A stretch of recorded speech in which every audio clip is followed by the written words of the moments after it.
Auger, le 21 août 1955. Question.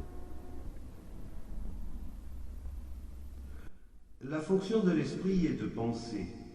J'ai passé bon nombre d'années à réfléchir à tous ces univers qui nous sont familiers. Les affaires, la science, la philosophie, la psychologie, les arts, etc. Et ces temps-ci, je pense énormément à Dieu.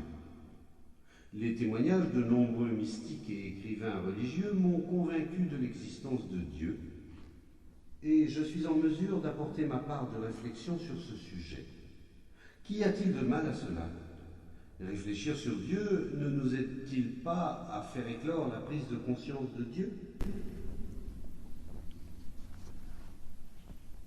Mais peut-on penser à Dieu ? Et peut-on se convaincre de l'existence de Dieu par la seule lecture de témoignages allant dans ce sens ? L'athée a lui aussi ses témoignages concluants. Il a probablement étudié tout autant que vous, et il affirme que Dieu n'existe pas.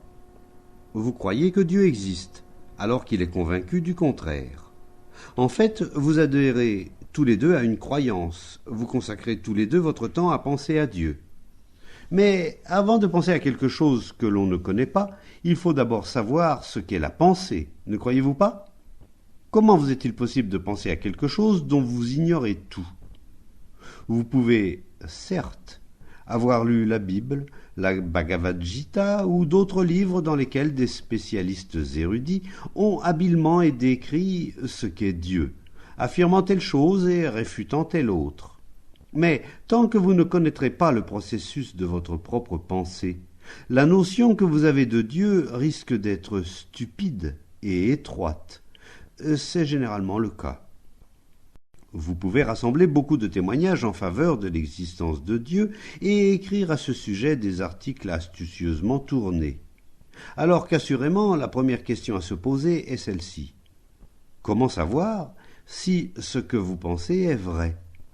Et la pensée peut-elle susciter l'expérience de l'inconnaissable ? Rien ne vous oblige, sentimentalement, émotionnellement parlant, à avaler toutes sortes d'inepties à propos de Dieu. L'essentiel n'est-il pas de découvrir si votre esprit est conditionné plutôt que d'aller à la recherche d'un absolu vierge de tout conditionnement ? Assurément, si votre esprit est conditionné, ce qui est effectivement le cas, quelle que soit l'intensité de sa recherche quant à l'authenticité de Dieu, les connaissances et les informations qu'ils vont rassembler ne peuvent que coïncider avec son conditionnement. Il en résulte que toute votre réflexion à propos de Dieu n'est que perte de temps et spéculation dénuée de valeur. C'est comme si je rêvais d'être en haut de la montagne alors que je suis assis là parmi vous. Si je veux vraiment découvrir ce qu'il y a là-haut, au sommet et au-delà, je dois d'abord m'y rendre. Rester là à spéculer, à construire des temples, des églises et à m'exciter à leur sujet, cela ne sert à rien. Je dois me lever, me mettre en marche, lutter sans rechigner, aller sur place, chercher et trouver. Mais comme nous ne sommes généralement pas disposés à faire cette démarche, nous nous contentons de rester affalés là et de spéculer sur une chose dont nous ignorons tout. Je le dis tout net, les spéculations de ce genre sont sans intérêt. Elles ne sont qu'un handicap pour l'esprit. Elles ne font que le détériorer et ajouter encore à la confusion et à la souffrance des hommes.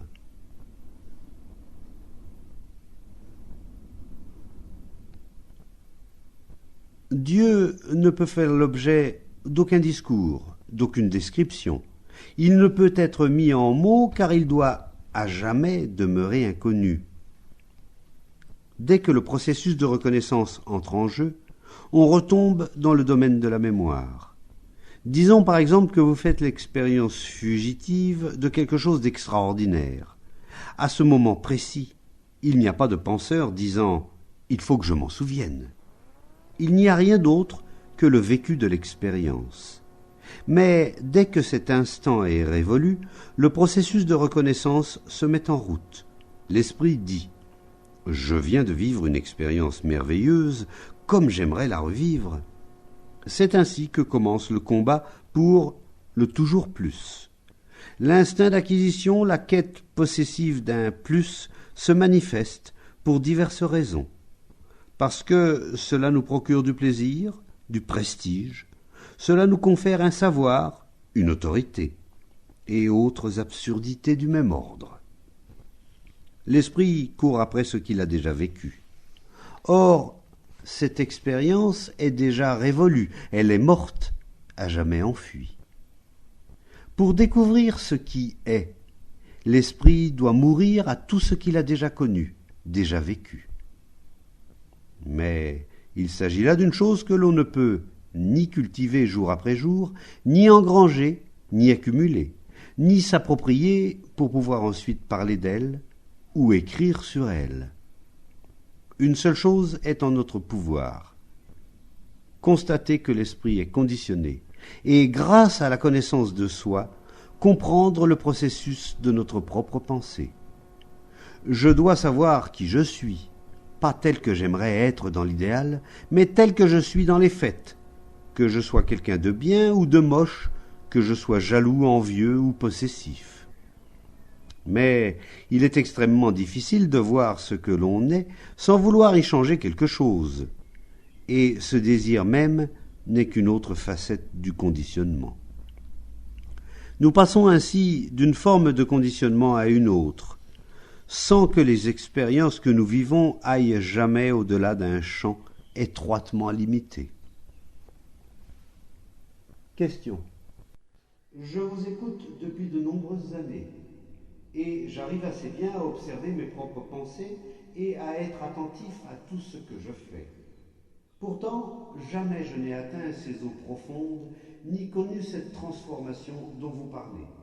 Pourquoi ? Pourquoi aucun d'entre nous ne va-t-il au-delà de la simple observation ? La raison en est, je crois, relativement claire.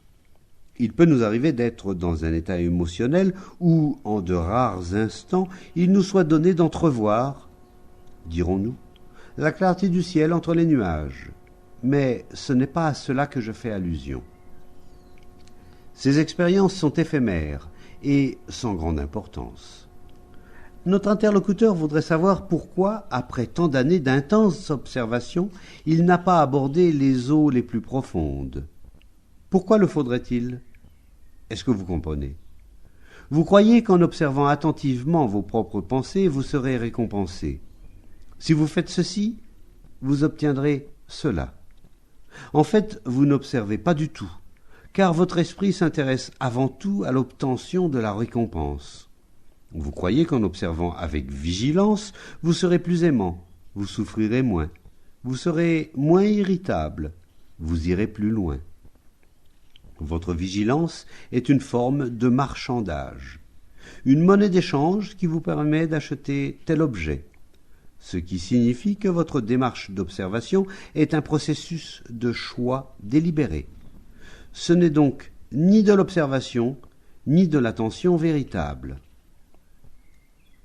Observer vraiment, c'est observer sans choix privilégié. C'est se regarder sans vouloir se changer. Et c'est très difficile. Cela ne signifie pas, pour autant, que vous allez rester dans votre état actuel. Ce qui se passera, si vous vous voyez tel que vous êtes sans vouloir modifier ce que vous voyez, vous l'ignorez. Je vais prendre un exemple et le développer, et vous verrez. Admettons que je sois violent, comme la plupart des individus. Notre culture est globalement violente, mais je ne vais pas m'appesantir pour l'instant sur l'anatomie de la violence, car ce n'est pas le problème qui nous occupe à l'instant. Donc, je suis violent, et je m'en rends compte. Que se passe-t-il ? J'ai pour réaction immédiate de vouloir remédier à cette situation, n'est-ce pas ? Je me dis qu'il faut devenir non violent. C'est ce que nous disent depuis des siècles tous les chefs religieux, sans exception. Si l'on est violent, il faut cesser de l'être. Je pratique donc la non-violence. Je me conforme à tous les préceptes idéologiques. À présent, je me rends compte à quel point cette attitude est absurde. En effet, l'entité qui observe la violence et souhaite la transformer en non-violence reste toujours violente. Donc, au lieu de m'occuper de l'expression de cette entité, je m'intéresse à l'entité elle-même. Quelle est cette entité qui dit « je dois bannir la violence » ? Est-elle différente de la violence qu'elle a décelée en elle-même ? Est-on en présence de deux états distincts ? Assurément, la violence et l'entité qui dit « je dois changer la violence en non-violence », assurément, ils ne font qu'un. N'est-il pas vrai que reconnaître ce fait, c'est mettre fin à tout conflit ? Le conflit né du désir de changer les choses cesse d'exister, car je vois que le mouvement dans lequel l'esprit tend vers la non-violence résulte de la violence elle-même. Notre interlocuteur veut savoir pourquoi il demeure impuissant à dépasser toutes ces questions superficielles de l'esprit. La raison en est tout simplement que, consciemment ou inconsciemment, l'esprit est toujours en quête de quelque chose, et c'est cette quête même qui suscite la violence, la compétition et ce sentiment d'insatisfaction totale. Il faut que l'esprit soit parfaitement calme et silencieux pour qu'il soit possible d'aborder ces eaux profondes.